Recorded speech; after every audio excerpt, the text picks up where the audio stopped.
Hello everyone and welcome to a brand new episode of TVG Talk. My name is Paco Triviño and today I'm joined by Laura Chapa.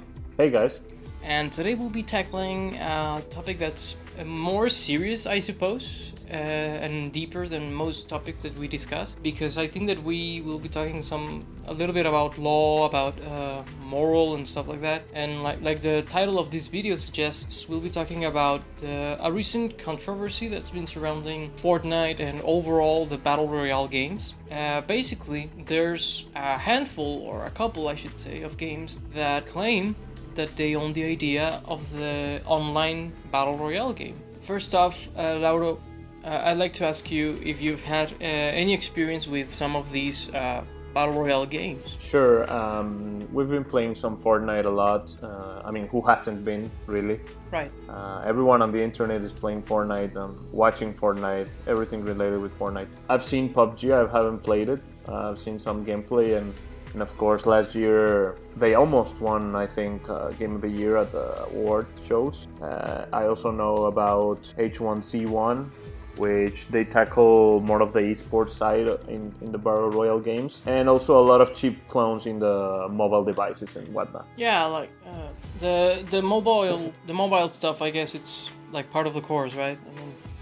But yeah, there's a ton of competitors, some of them very, very big, like you were saying, PUBG, Fortnite, H1Z1. So, and basically the concept of the Battle Royale, for those of you that don't know, by this point, 100 or so players are dropped into an arena, a very large arena, like an island, or the point is that the last man or the last squad standing wins. Similarities, I suppose, that many people have drawn between PUBG and Fortnite in particular is the way that it shrinks the stadium to basically force people into a closer and closer range, to the point where you're basically pitting them one-on-one with acid rain, what have you, decide a circle, and you know, there are many emphasis. For example, PUBG has a very big emphasis on transportation, vehicles, stuff like that. While Fortnite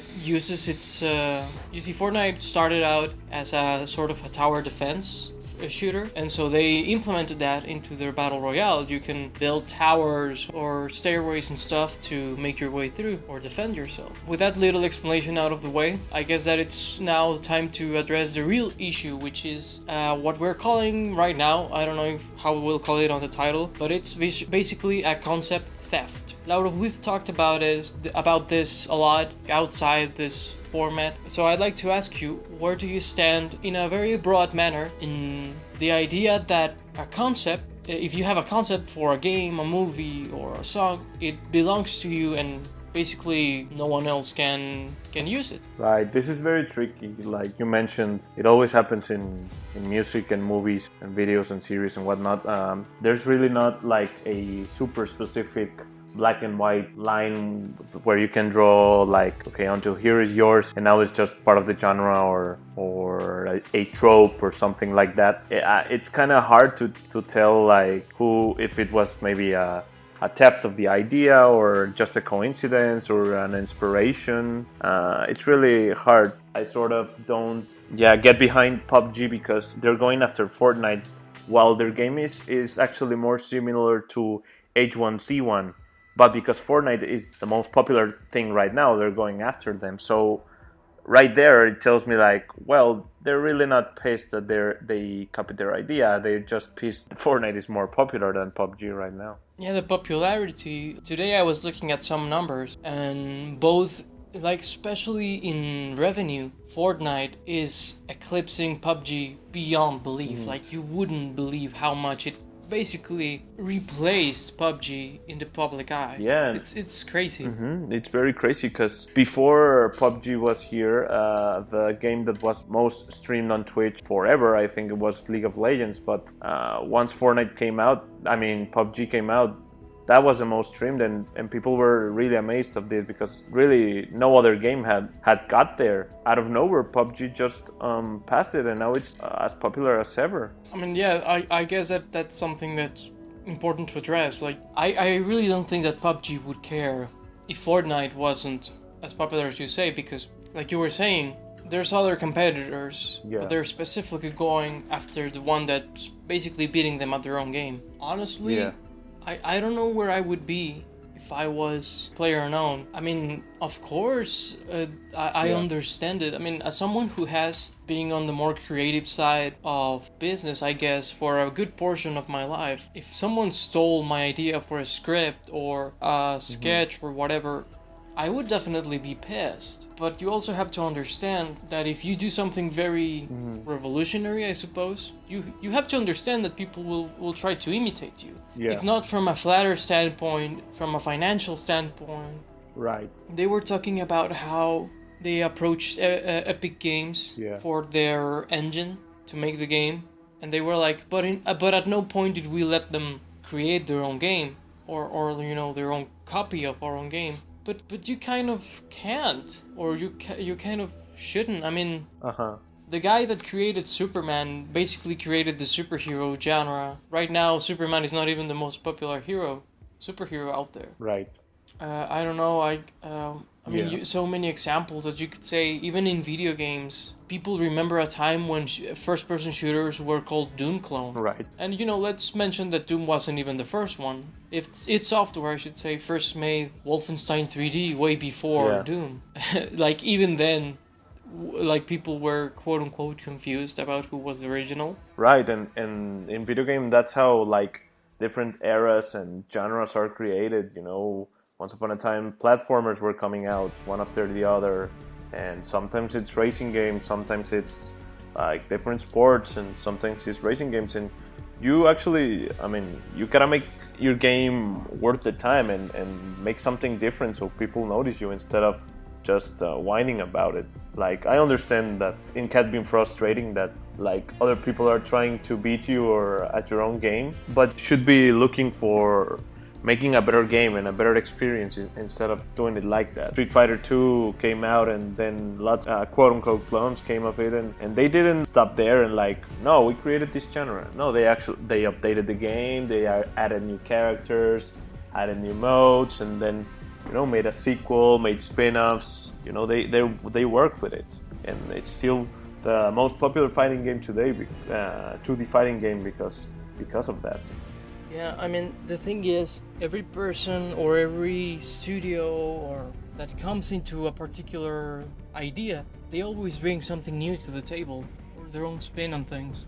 Maybe back when, for example, Mortal Kombat came out, people would have said, oh, it's a Street Fighter clone, but it was made violent, and that's their gimmick. But today you see them, and you think of them as completely different entities in a genre that is bigger than any of those games. I mean, I definitely think that the only way that the industry and the gaming community can grow in terms of the fresh new ideas is, okay, so this guy did this, and then this other guy did this, and you know, I mean, looking at some comparisons that people have made, Fortnite has actually brought in a few things that make it special and different from PUBG, and in some ways better, like the way that they balance timing, the time that you have to get to the circle. All of these little things make me think, yeah, this is what it's all about. Maybe in the span of 10 years, games look very different. Maybe within the year or something, you see very iterative and small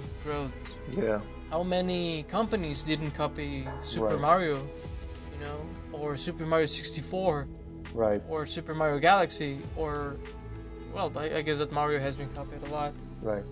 And actually, I think that some people brought this up when Breath of the Wild came out. Like, oh, they copied Elder Scrolls. And, oh, they copied The Witcher. And, oh, they copied Dark Souls. Right. And then I think that it was Namco Bandai that came out and said, well, we all got so much from Zelda that if Zelda is now getting something from us, it's actually an honor, right? Like the cycle right there.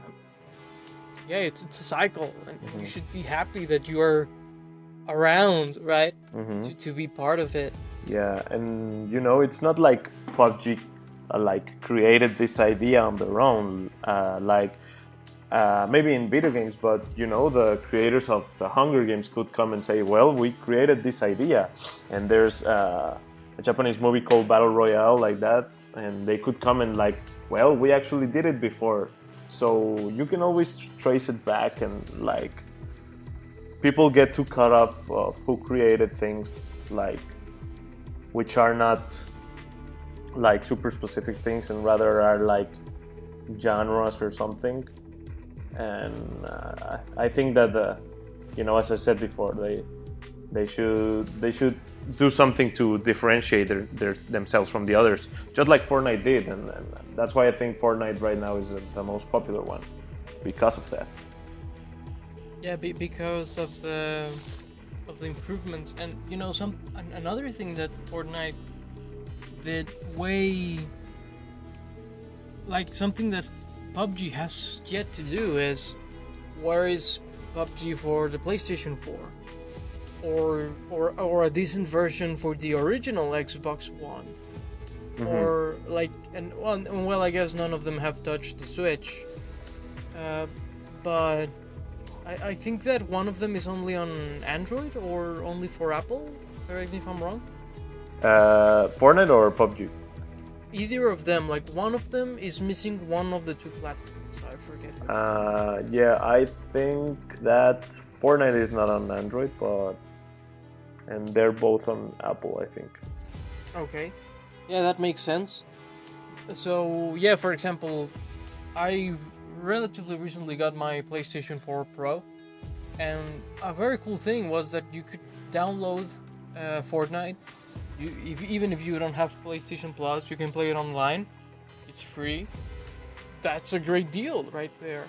And that's a market that PUBG has not exploited whatsoever. The other day I read that apparently PUBG is still bigger on PC in particular, like the player base. Interesting. But we have to keep in mind that it's pretty much non-existent on Xbox One X. Yeah. On Xbox One, like that, let's not even get there. And then it's not available anywhere else. I guess on phones, but I don't see many people that don't play it somewhere else, only playing them on their phones. I don't know. Yeah, not really. And then you have this thing where if I want to play a Battle Royale and I don't have a strong enough PC and I don't have an Xbox One X, I'm not even going to consider the Android version for PUBG. I'm going to go with Fortnite on the PS4.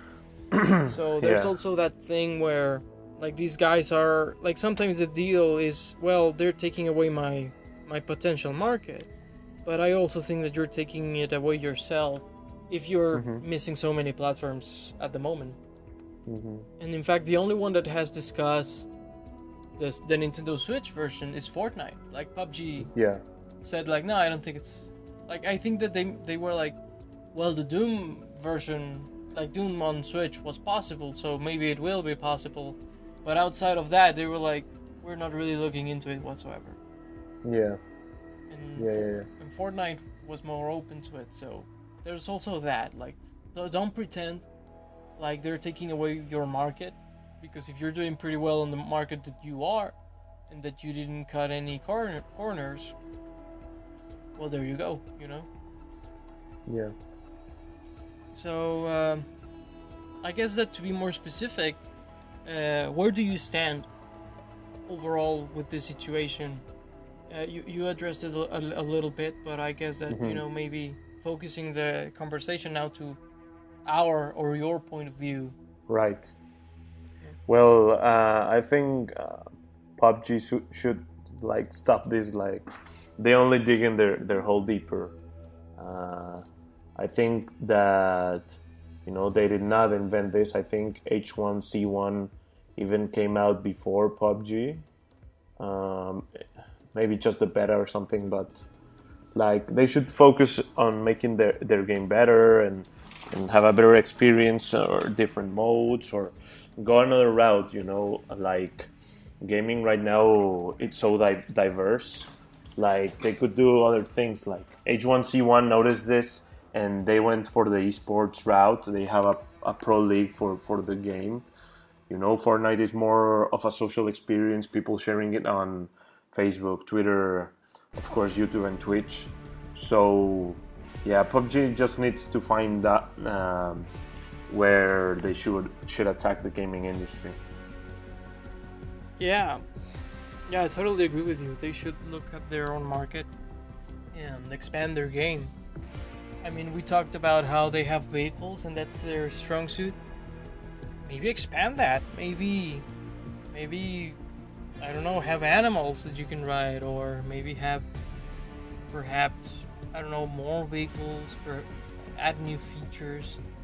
I mean, there's also the crafting. Like, why not add more stuff about like crafting and stuff like that? Yeah. I mean, there's so many ways that they could grow if they want to stand out. And overall, make your game a bit more pleasant to the eyes, because that's another thing. Like PUBG, especially on Xbox, can look very, very rough. Maybe they should optimize it. Right. I mean, Fortnite can go like regular PS4 and regular Xbox One. Why can't Fortnite? Yeah, with no problem. Okay, so yeah, as closing thoughts, I think that we all need to like think of all of this, like developer teams and everything, as one industry and one video gaming. This is an industry, video games, where suing each other and everything is not as big as in other industries. So maybe we should like keep it down and understand that it's a community. I mean, Call of Duty, for example, is joining the Battle Royale gimmick or genre or whatever, at least allegedly, with rumors that have been popping up recently. I guess that's it for this particular discussion. Thank you so much for joining us, you guys. This has been Paco Treviño, and today I was joined by Lauro Chapa. Thanks for listening, guys. And we'd like to know, what do you think? I mean, does Fortnite owe anything to PUBG? Does PUBG owe anything to others? Let us know in the comments below. Until next time, bye bye guys.